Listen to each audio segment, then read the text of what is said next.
If you watched the last video in this series, you might remember that I started out by saying Nintendo's controllers have gone through the most change over the years when compared to the other major gaming companies. Well, the same can be said for their game media. In fact, Nintendo is the only company of the big three to ever use anything other than disc-based media for a home console. Now, of course, there are game companies that came before and after Nintendo that used a variety of different media for their games, but in my opinion, Nintendo's journey through the wonderful world of cartridges and discs has been the most interesting to watch over the years. We started out with a big rectangle you shove into the top of your console, and ended up with a slightly smaller rectangle you shove into the top of your console. Just trust me, it's actually really interesting. Seriously. But all joking aside, let's buckle our seatbelts and dive right into it. This is the evolution of Nintendo's game media. As you'd expect, the first console up on the list is once again our old friend the Nintendo Famicom, which released in Japan on July 15th, 1983. Unlike with its controllers, which were almost identical to those of the Western NES, save for a few key differences, the Famicom's cartridges were extremely different when compared to its Western counterpart. If you've only ever seen NES cartridges, the first thing you'll most likely notice about a Famicom cartridge is that it is very, very small, nearly half the size of our game packs over here in the West. Why Nintendo decided to double the size of the game pack for the NES is a mystery to me, as when we open one up we can clearly see there is an excess of free space inside the cartridge. This is true on even the games that required a larger board like Super Mario Bros. 3 and Kirby's Adventure. Most if not all the boards present inside NES cartridges could easily fit inside a Famicom game pack of around half the size. Another thing you might notice about the Famicom game packs is that they come in a variety of colors like yellow and pink. The only games that were granted a different color here in the West were the Gold Zelda games, while all other officially licensed NES games were made of the same darkish gray plastic. Another rather odd decision from Nintendo, most likely to save on costs. I don't know about you, but I personally would have liked to see a variety of colors for the NES game packs as well, because to me that just makes each individual game seem more special in a way. If you've ever owned a console that used cartridge-based media for its games, you probably know that as opposed to disc-based media, which is read through the use of a laser, data from a cartridge is sent to the console by way of the pin connectors located somewhere on the cartridge. In the case of the Famicom, we have a total of 60 pins that can be found at the bottom of each cartridge, 58 of which were used for the transfer of game data, with the remaining 2 being put in place for use with external sound chips that could be added to a cartridge. These external sound chips would enhance the audio fidelity of the games they came bundled with. But enough about the externals, let's move on to the inside of the Famicom game packs. How do you even open one of these? Okay, but seriously, the worst thing about Famicom games in my opinion is the fact that they are ridiculously difficult to open. This makes things like cleaning and battery replacement a real pain in the butt. There are a number of ways to get a Famicom game open, but they could all potentially damage your game if you're not extremely careful. The most reliable option seems to be to get yourself a clamp that can slowly squeeze the cartridge apart, but I'm sure there are many people out there who just go at it caveman style and try to rip the game apart with their bare hands. Speaking from experience, it is possible to get a cartridge apart this way without damaging your game, but I definitely wouldn't recommend it over the safer clamp method. Now to actually move on to the inside, there isn't really too much to talk about here as each individual game will have its own unique board, but there are a few things I would like to mention. The largest possible size a Famicom cartridge could have was 1 megabyte. Kinda crazy to think about, I know, but that was the time you were living in. The 1 megabyte size was only ever used by one game, known as Metal Slate Glory, which only released in Japan. Like other games, the 1 megabyte of data was split into 2 sections of memory, PRG-ROM and CHR-ROM, PRG being program data and CHR being graphical data like sprites. There are a few other components you can find inside a Famicom cartridge like memory management controllers and battery-backed SRAM for save data, but I think I'll stop now before we get too far down this rabbit hole. All you really need to know is that the main purpose of a cartridge, or any other piece of game media for that matter, is to house the core data for any given game. Moving on to the Western equivalent of the Famicom, we have the NES or Nintendo Entertainment System that released in North America on October 18th, 1985, over 2 years after the Famicom's release in Japan. This 2-year gap came with a number of changes, some positive and some negative. I've already spoken about the size difference and lack of color variance, but there is one other big, some might even say huge, negative we have yet to go over, and that is the lack of the 2 pins used for sound enhancement. This makes Western versions of games that use these 2 pins undeniably worse than the original Japanese versions. As a retro game enthusiast, this is probably one of, if not the biggest reason I'm really happy I picked up a Famicom. Staying with the topic of pins, NES games have a total of 72 pins, of which 14 were not present on the Famicom. 10 of these pins were meant to be used with the expansion port on the bottom of the NES console, but it turns out that that port was never actually even used. In fact, some of the later games for the NES completely removed these pins, leaving a blank space in the middle of the row. The other 4 of the pins that were not present on Famicom cartridges were used for the newly introduced 10NES lockout chip that served to prevent piracy and the creation of unlicensed, substandard games. However, speaking as someone from far in the future, I would have liked it if this chip had never been implemented in the first place, as it is cited as one of the main reasons why old NES games stop working. Damage to the pins that facilitate the transfer of data from this chip means that the console no longer knows if your game is legitimate, thus preventing it from being played. It's a really annoying problem that I personally have experienced firsthand. Okay, now for the positive changes, of which there is only one. That being the fact that NES games are held together with screws. And let's just take a moment to thank Nintendo for that change. These screws make it so much easier to do maintenance on your games. All you need is the right screwdriver and you're set. No more hoping and praying you don't break your game in half when you're trying to replace a battery. One thing I would like to note here is that NES games use multiple types and numbers of screws depending on when the game was made. Earlier games have 5 flathead screws, while later games brought that number down to 3 with the addition of 2 clips at the top of the cartridge. Don't worry, they don't make it any harder to open. Honestly, the 3-screw design is much easier because you have 2 less screws to unscrew. Eventually, Nintendo changed from flathead to security bit, or game bit screws to make it harder for the average Joe to open an NES game. I personally really like game bit screws because they don't strip easily and are really easy to unscrew as long as you have the right driver. So in my opinion, that also was a pretty positive change. But I think we've talked enough about Nintendo's first generation consoles, so let's move on to the king of cartridges, the SNES or Super Famicom. Let's start out with what makes Super Famicom games different from SNES games. And unlike with the NES, the only difference in this case is the shell of the game. SNES games stuck to the more angular design of the previous generation of consoles, while the Super Famicom went for a more rounded look. Also, the Super Famicom's cartridges were slightly lighter gray when compared to the SNES's games. It's up to personal preference here, but I'm partial to the Super Famicom cartridges because I think they have a very sleek design. One thing that was the same about the two consoles' games was the location of the screws and tabs. The screws being located at the bottom of the front side of the cartridge with the tabs at the top. Glad to see Nintendo stuck with the screws, even if some people might not like the game bit as much as I do. Other than the appearance, SNES and Super Famicom games are exactly the same, so for the purposes of this video I'll be using the two interchangeably. Normal SNES cartridges have 46 pins that connect to the console to transfer data just like any other cartridge-based system, but in this case the number of pins is actually variable. Some games that utilize onboard coprocessors for various things like 3D graphics have an additional 16 pins located at the ends of the pin portion of the board, bringing the possible total number of pins to 62. Nintendo anticipated that their games would eventually need such coprocessors and preemptively built that functionality into their console. Quite ingenious if you ask me. Moving on to storage capacity, the largest SNES games ever made, Tales of Phantasia and Star Ocean, were 6 MB in size. Still seems extremely low by today's standards, but this was a 6 times increase over last generation. One interesting thing to note is that the SNES is actually capable of handling 12 MB, but no game ever came close to actually reaching that amount of data. Much like its predecessor, the SNES features a regional lockout chip that prevents some regions' games from being played in other parts of the world. I say some because the American SNES and the Japanese Super Famicom have the same lockout code, meaning you could potentially play one region's games on the other's console if it weren't for the difference in cartridge design. This can be quite easily circumvented with some very minor modifications or through the use of an adapter. PAL games, on the other hand, have a completely different lockout code, making them actually unplayable on other regions' consoles without heavy modification. And that pretty much wraps up the SNES and Super Famicom, so we can finally move on to the era of uniformity in Nintendo's games that started with their next console, the Nintendo 64. Much like the Japanese Famicom, N64 game packs come in a number of colors like blue, gold, and black, the standard of which is a light gray somewhere in between an SNES cartridge and a Super Famicom cartridge. Also similar to the Famicom is the size of the Nintendo 64 cartridges, which are surprisingly small given how much more technologically advanced they are when compared to previous generations. The N64 cartridge's most notable feature is probably the large curve on the top of the cartridge that sets them apart from other systems Nintendo has made up until this point. It's quite visually pleasing and makes N64 games recognizable at a glance.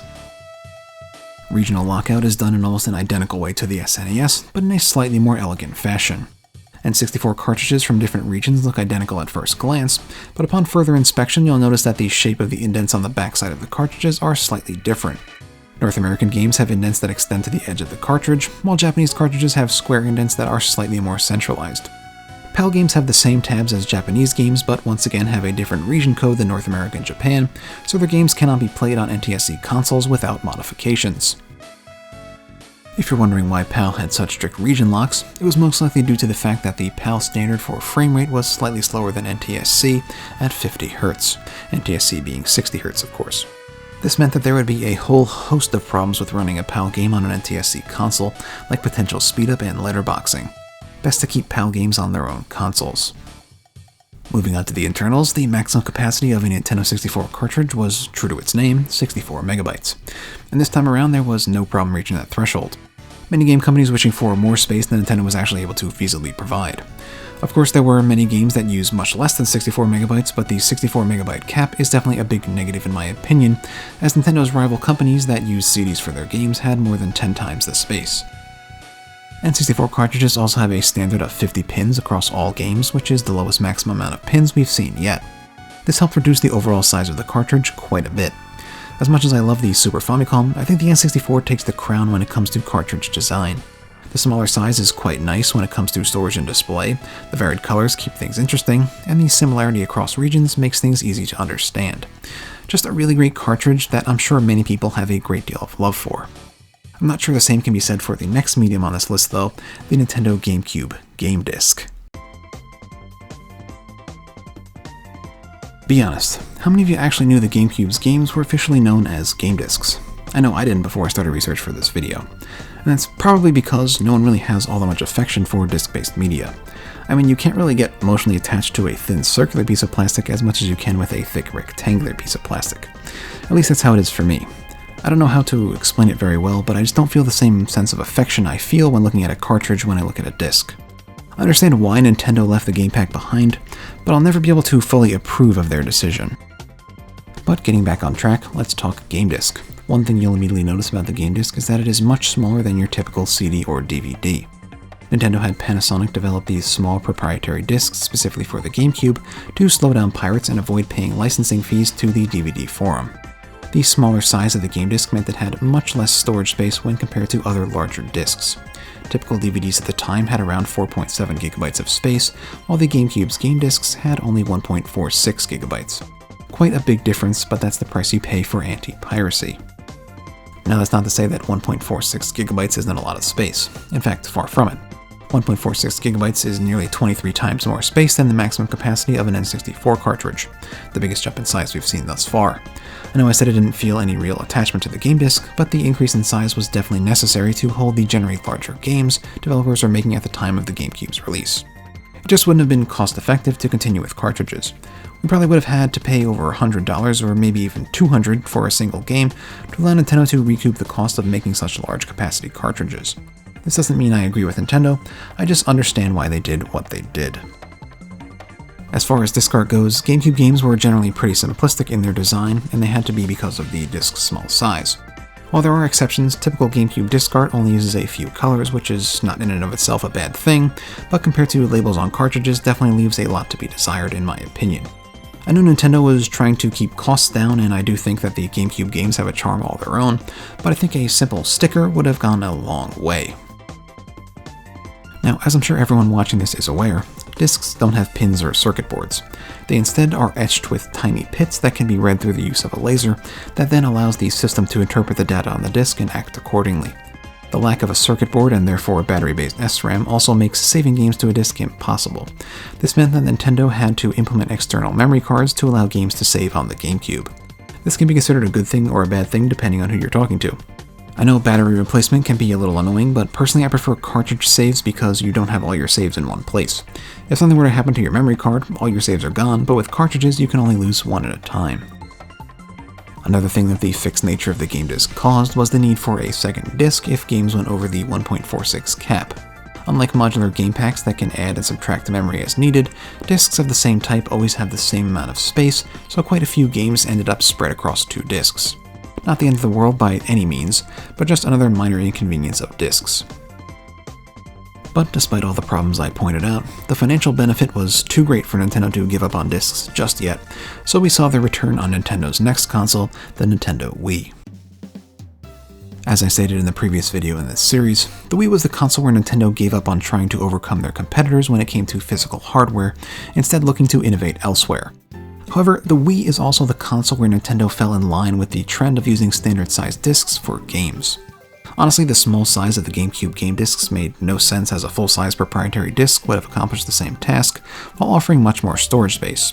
Presumably this is why Nintendo relented and decided to go with full-size 12cm discs for the Wii.